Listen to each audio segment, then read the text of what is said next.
11 вересня Коптівка перейшла під контроль Збройних сил України. 130-й ВАТ передає привіт всьому народу України. Перше завдання. Слава Україні! Героям слава! Right, so on this week's episode of Brit and Poland, we are going to go across the border. So as many of you, I hope, are aware, there is still a very active war going on in Ukraine, with Russian forces invading the country and the Ukrainian Defense Force trying to hold on to the country. And it's a war that's been happening on many fronts, and it's been happening for well over a year now. Nearly 2 years. Nearly 2 years, in fact. And it's something that, of course, in Poland, we're very aware of, because it's right next to us, right across the border. I know a lot of Ukrainian people, particularly women who have been displaced by the conflict, but also some guys as well. It's a situation now where men between the ages of 18 and 60 or 65 are not allowed to leave Ukraine to escape the law, to escape the fighting. And yeah, it's a bit of a tough one. I know a few people who go in to see family. I know a few people who have gone back to get businesses started up again. But yeah, the war is very much still going on. And one thing that's been happening is my mum here has been talking to a few soldiers on the front line. Normally, I'm not really a big fan of hearing about my mum talking to people on the internet. And I have remained very skeptical during a lot of this process, but the talking has continued. And she wanted to share some of the stories that she has been told, directly from these soldiers who are in the trenches on the front line against Russia at the moment. So, Mum, how did this all start? How did you get in contact with these soldiers? It was through Facebook. I just wrote encouraging comments on any sites about Ukraine and things, and the soldiers started getting in touch with me. Initially I said no, I didn't really want to get involved, and then the first one I contacted way back in July, he was quite persistent, so I thought, oh well, why not? In fact, I thought it was a woman because his name sounded female, but I'm not going to mention any names or pack drills here because a lot of them are very worried about their identities becoming known, so all this is anonymous. Mm-hmm. But he was quite persistent, and I thought, well, why not? And very gradually, over the last 6 months, I've begun to get to know him fairly well and learn about the sort of conditions he's having to put up with, and it really is pretty horrible. And then since then, several other people, I've always been approached by them rather than me approaching other people. But I do have to add a caveat that you have to be careful. I don't know how you avoid scammers. They're all going to want money out of you. You may or may not be able to help them. But I've tried to in a small way, but I can't afford to do very much. Mm. So what I'm hoping is to perhaps open up some other lines for them through this talk. Yeah, so one of the things we're going to do on this video is in the description, I'm going to post some links that have been given to me by some Ukrainian friends of mine, people I trust, that can, if you want to contribute to help the soldiers, then there are various funds available. So, okay, so you've met these people through Facebook. Can you, what kind of conversation are you having? What kind of communication is being shared? Oh golly, what do you mean by that? About their conditions, or about what do you two primarily talk about? What are the main topics? I suppose about the living conditions and things like that, because on the whole, they don't want to tell you where they are because they're very worried about Russians coming onto Facebook and trying to find out about military Yeah, they could installations intercept and things the like communications. Yeah. In fact, several of them have asked to go onto a different site because they didn't trust Facebook. You did? Okay, which site? Oh God, I don't know. And you didn't do it, right? Yes, I did. Oh my God. Okay. Something chat? No idea. Carry on. Okay. Okay. Do you want to look it up? No. So mostly I've talked through Facebook, and I've been gradually trying to find out about what's been going on, and I've discovered some of the problems and things that they've been having, but in a sort of fairly general terms. Okay. So mainly they communicate to you about the problems they're having. Do you talk about anything else? Well, yes, I do actually, because they're pretty bored and they're pretty lonely, and so I've been trying to keep them up to date with what I've been doing. So because most of them haven't celebrated Christmas, I've been sharing my Christmas. Mm-hmm. So I've shared photographs of our trip to Castle Howard, of the Christmas tree and things like that. So I've been sort of trying to make them feel a bit more at home somehow, entertain them, say. Okay. And so, talking about their conditions, so are they all based in trenches, the ones you've been talking to, or? No, they're not. I don't know what proportion are based in trenches, but I know that several of them are, and I think the conditions are pretty horrible.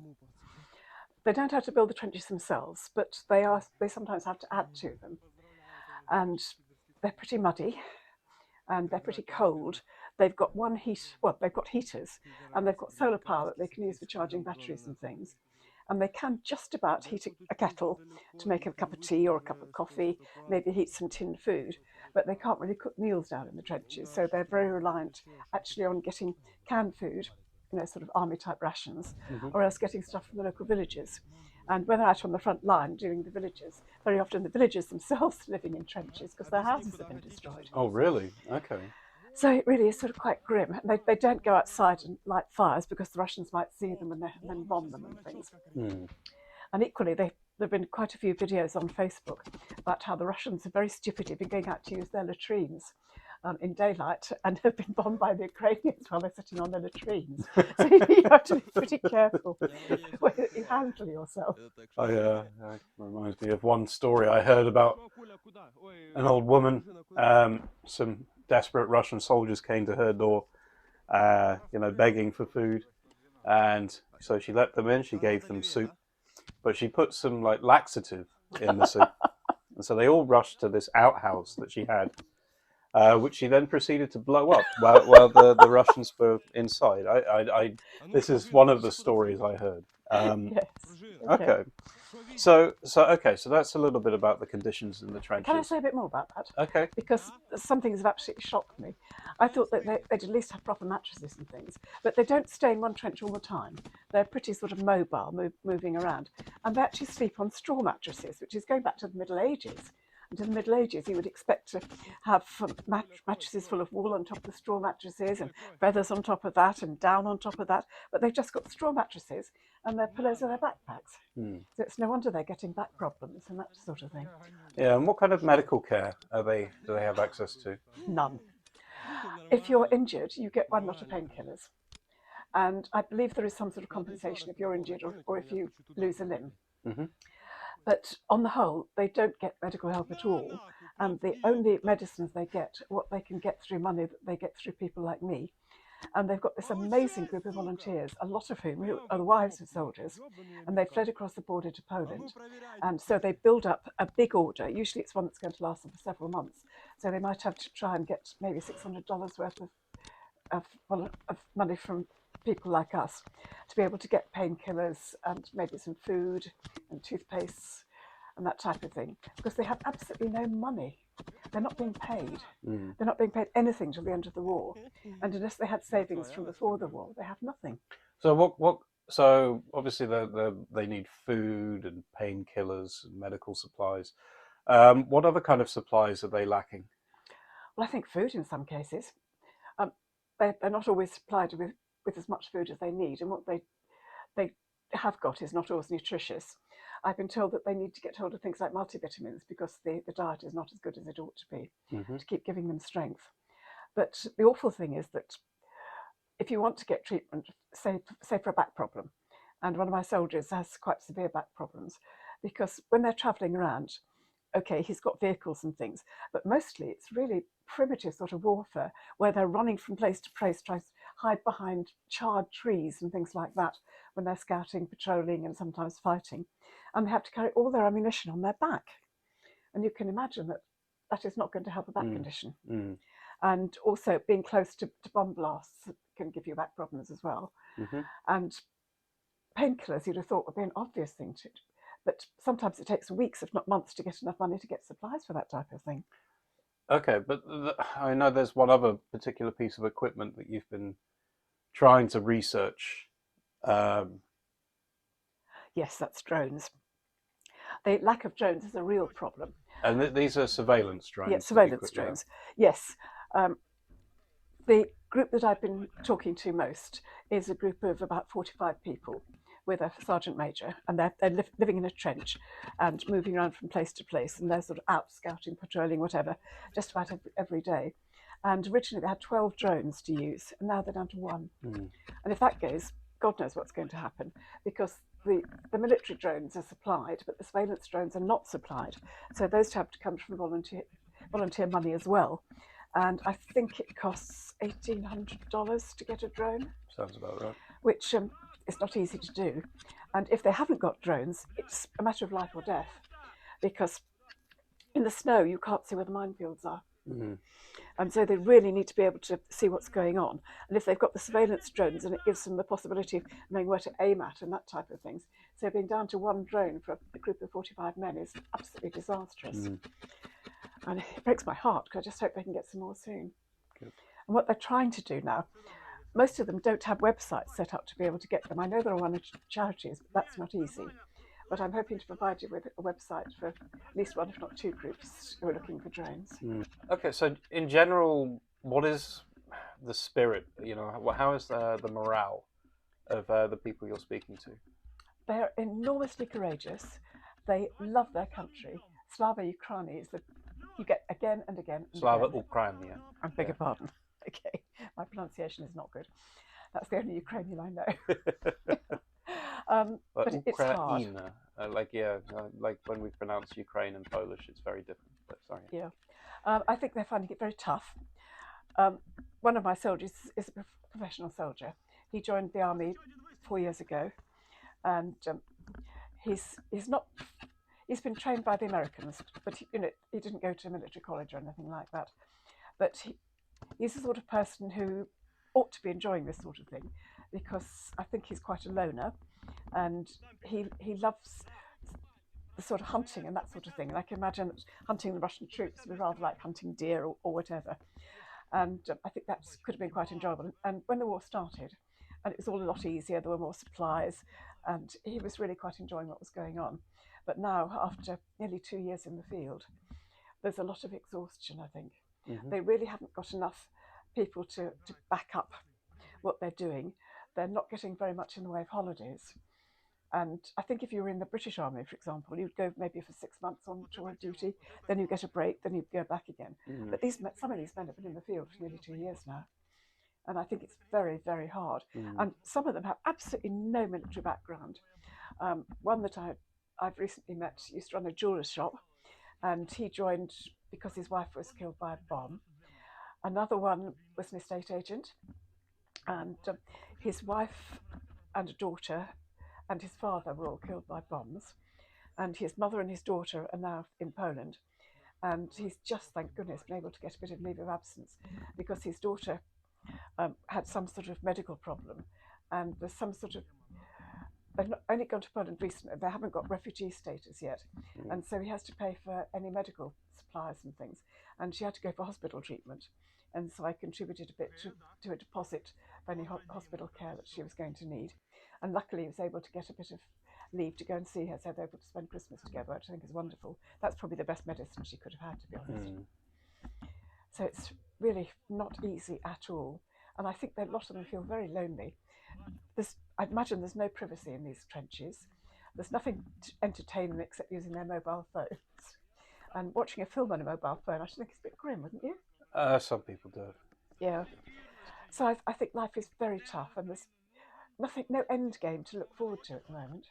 It just looks as though it's going to drag on until after the American election, unless Trump suddenly gets pushed out of the campaign. Okay, we're not going to talk about politics. Okay, sorry. So, are there any other stories that you want to share from the soldiers? One of them has got an injured knee, and he has had surgery on it, I think. But he shared a picture with me. It showed lots of sort of speckles, which looked like shrapnel still in it. And he said he was in so much pain, he sometimes cried all day. But he's back on the front line. And this isn't an easy life. They're running around like mad things. You have to be very active. And he couldn't afford any painkillers. And I think that there's so many people in that sort of situation. Oh, the other thing I wanted to say too was that when I was first asked for money, I didn't trust these people at all. I thought better to pay into a charity, because they asked me to pay into a private volunteer's account. Yeah. And I thought, oh yes. And I have to admit, I still personally believe paying into a recognised charity is the proper way. Well, these accounts are actually not private people's accounts on the whole. They are actually run by the military through these different volunteers. So the account that I've been paying into for one soldier is actually trying to build up $600 worth of aid so that they can get all the things that they need at once. And you know, so it just needs building up like that. And I do trust them. I can understand the system. Okay, so thank you for talking about this. She gets very emotional.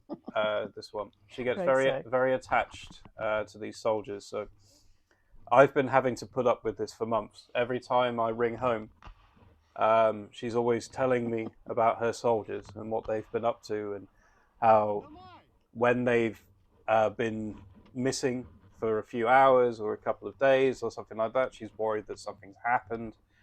Well, sometimes it has. I mean, just on Christmas Eve, was it Christmas Eve? I heard that 2 soldiers in one platoon had been killed in fighting. Yeah, so she takes this all, very, very strongly, which is why I agreed to do the video. Thank you.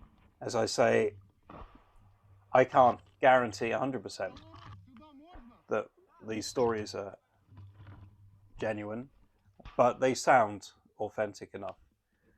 And the main reason I wanted to do this video was as well to just highlight that there are still a lot of problems with Ukraine at the moment. Particularly with the lack of aid that's coming through from the EU because of Viktor Orban, and from America because the Republicans. I hope it will come through, but it's being delayed. And there really is a shortage of ammunition and things now. And these people need help. They're fighting so hard, and people don't realise how hard it is for them to do all this. Of course.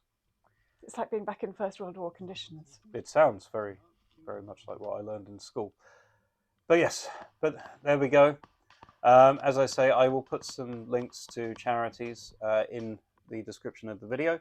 So if you want to help, I'm sure many of you have helped already, but if you want to help some more, feel free to check out those links. So thank you very much for watching. Do zobaczenia. Good night. 11 вересня Коптівка перейшла під контроль Збройних сил України. 130-й ВАТ передає привіт всьому народу